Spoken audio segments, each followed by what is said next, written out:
Hey, hi, hello. My name is dis.cat. This is Project Hardcover, where we're letting books be the escape. Hi, and welcome to my Booktube-A-Thon 2014 wrap-up video. Oh, Booktube-A-Thon is over. It's so sad not seeing Booktube-A-Thon Twitter updates on my Twitter page. It's just, oh, I want it to be next year already. So in case you didn't guess, I had a lot of fun. And I got a lot accomplished. So without further ado, let's get to the books I read. The first book I tackled for Booktube-A-Thon was The Kill Order by James Dashner. Now, I did start this book before Booktube-A-Thon, but I was kind of in a lull with it. But I made a vow that I was going to finish it for Booktube-A-Thon, so that way I could carry on to the rest of my books. So, for those of you who don't know, this is the prequel to the Maze Runner series. I usually don't do prequels. I don't really see a point. I mean, I've already read the series. I've read the beginning, I've read the end. I kind of know everything I need to know. Why am I going to go back to before the beginning and try and just find something else to learn? I just don't see the point. But James Dashner is an evil genius. See, most series answer all of your unanswered questions in the third book, so that way you have a nice, tied, neat ending. But then you have guys like James Dashner. Guys who realize that if they don't answer all of your unanswered questions in their third and final installment in their series, that they can make a prequel and get even more money. Because they know that you are just dying to have the answers to your questions and you will not rest until you figure them out. So of course, whether or not you actually planned on going out and buying the prequel, such as myself, will do it because you cannot let these questions go unanswered. And bing bang, there goes another $10 that you didn't mean to spend. So yes, James Dashner caught me in his little web of unanswered questions and I bought this book. But I'm glad I did. Believe it or not, this was one of the better books in the series. Definitely better than The Maze Runner, which, oh my, it did answer all of the unanswered questions that I had at the end of The Death Cure, and I really liked these characters. I really liked the story. I liked how the plot moved, and all of the action and suspense and the deception. It was really interesting. I'm not going to go into much more detail about this because I do plan on making a video reviewing the Maze Runner series in its entirety, so you'll just have to wait for the rest of my oh-so-amazing opinions about all of this until then. The next book that I read for Booktube-A-Thon was actually my very first challenge book, which was Read a Book with Pictures, and for that I chose Clover by Clamp. Now, I've mentioned before that Clamp is my all-time favorite manga artist, and so when I realized that this had been sitting on my shelf for like a year and I hadn't picked it up yet, I saw the perfect opportunity. And I took it. So I read it, and as you can see, it's a brick. But it is a manga, so it didn't take me too long to get through it. It is 4 volumes of the Clover series, even though I have never seen these volumes actually released separately, but oh well. But as in true Clamp fashion, this was spectacular. The characters were just so cute, their personalities were just so addicting. You loved everyone in this book, and the story was just so adorable and heartwarming and heartbreaking as well, because Clamp likes to very closely weave those two things together. You know, the happy and adorable and the heart-wrenching, just soul-demolishing. But they do it so beautifully. And speaking of beautiful, look at this artwork!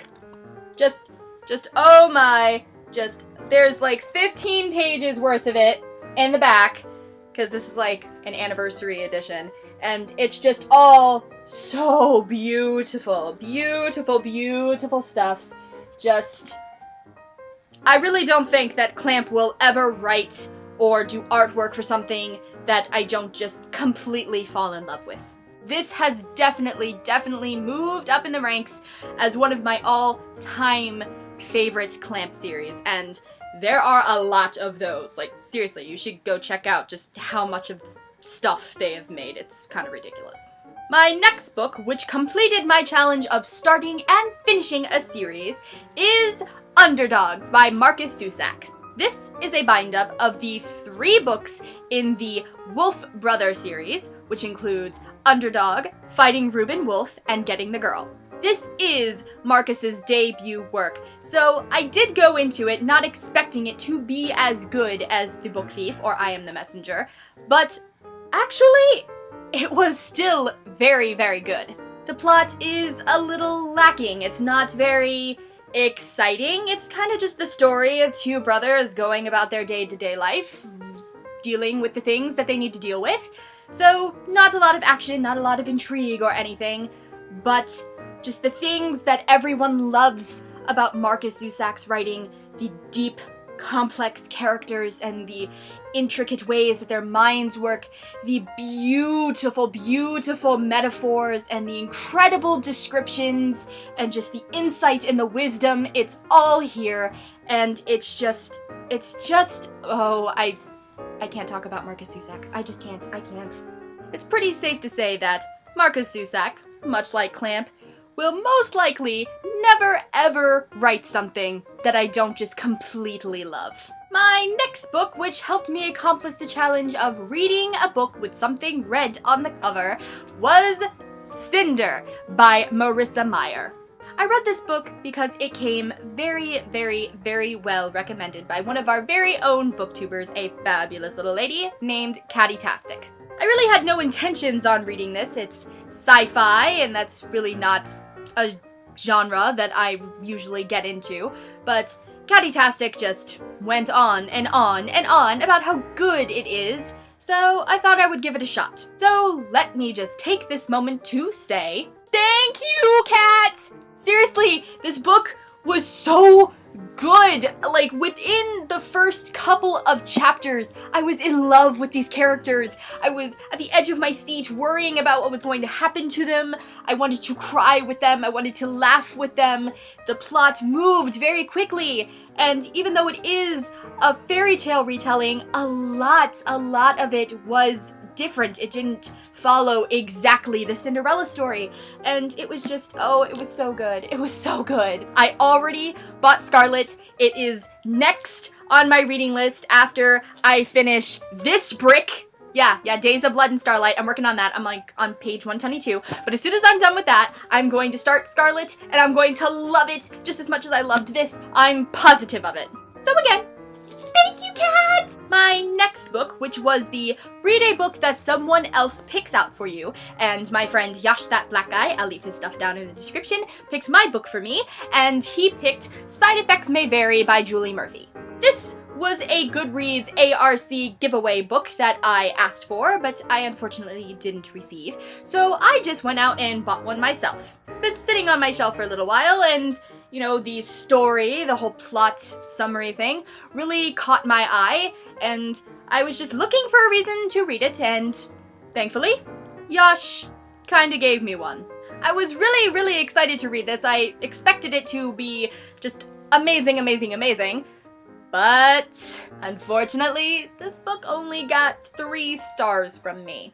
It's not because the plot wasn't good or wasn't interesting or engaging, it's that, oh my god, these characters just, This is another book I really don't want to go into too much detail about because I do expect to do a full review on it because just, oh my, so much rage. So just for reference, 3 stars. Hardly ever happens. My read a book from a genre that you have read the least of this year was The Fifth Wave by Rick Yancey. This is yet again another sci-fi book, which again is just not really a genre that I really have any interest in. It just really doesn't interest me. It doesn't grasp me. I don't know why. It just doesn't. And this was another book that a lot of booktubers have read and said is amazing, so I figured, why not?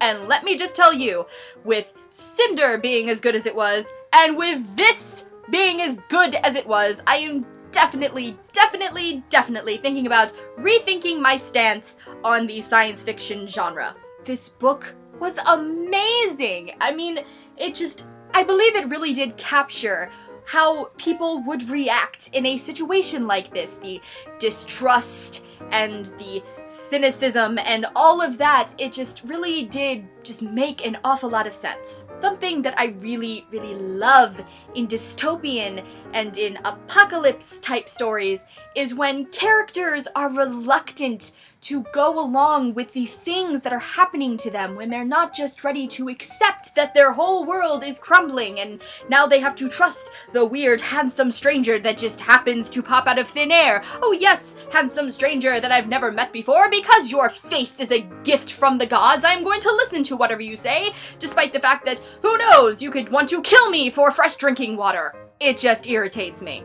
But this book, even despite the friendships kinda, not even really, they weren't even really friendships, just the kind of agreements that these people made with each other to help each other get through this, there wasn't a whole lot of trust involved, because they knew you can't really trust anybody in a time like this, and it just made so much sense, and it was so great, and just, yes, science fiction, you are definitely becoming a thing that I am going to give another chance. Good for you.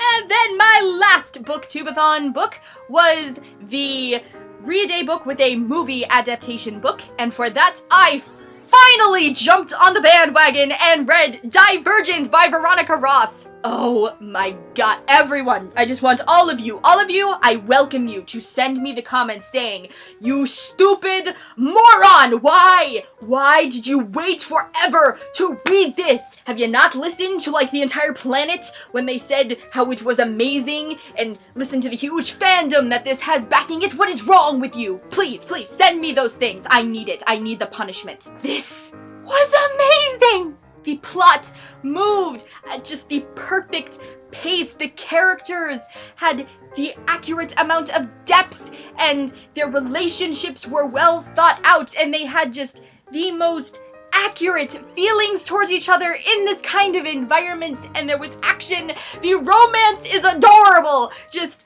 oh my god. Needless to say, the minute I finished this, I went on Amazon and got Insurgents. I need it now. So yes, I am a big freaking moron for waiting forever to read this, but now that I have, just, oh my, hello friend, hello, you're one of my new friends, hi. So there you go, there were my Booktube-A-Thon reads, and these are my bookmarks for my Booktube-A-Thon reads. Look at them all, just, oh, they're beautiful. And now that Booktube-A-Thon is over, these lovely things can go to their brand new home. That's right, this is the Markers of Bookish Friends box. Yeah, so basically I realized that I'm going to have a lot of these little things floating around in the near future, and I kind of want to hold on to them. They kind of have some useful information. I have some thoughts on the books that I read, and you know, the start and the finish date and all that good stuff. And they also all say Booktube-A-Thon 2014 on the back, so I'll know that they're special. So I wanted a special place to put them, so I made this. And guess what? It's an old Amazon Prime box, that's right, so 3 guesses as to what was in here. So yes, it just seemed fitting. And now with all of that out of the way, I dropped one! Get in there, you heathen. Look, there they are, all happy in their new home. It's so heartwarming. And actually, in my last Booktube-A-Thon update video, I gave you guys some incorrect information.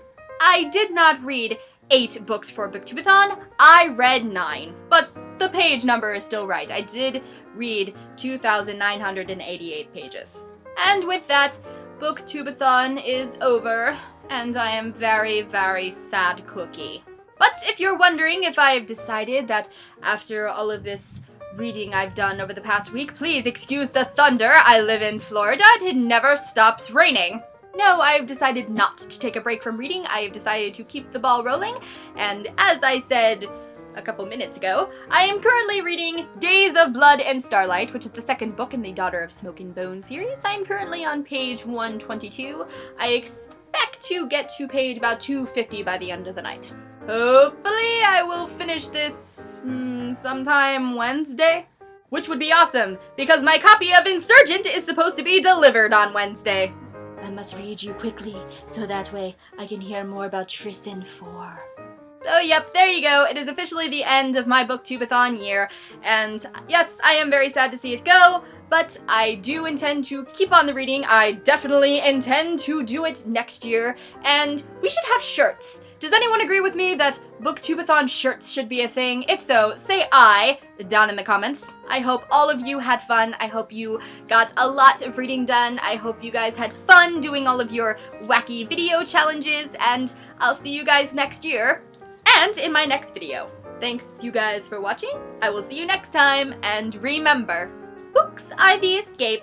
It's blooper time. That clamp is one of my oh my god. That Clamp is my all-time favorite manga artist. Of course, I finally get that out, and I lost the rest of my thought. Again, I know how to read, I don't know how to words.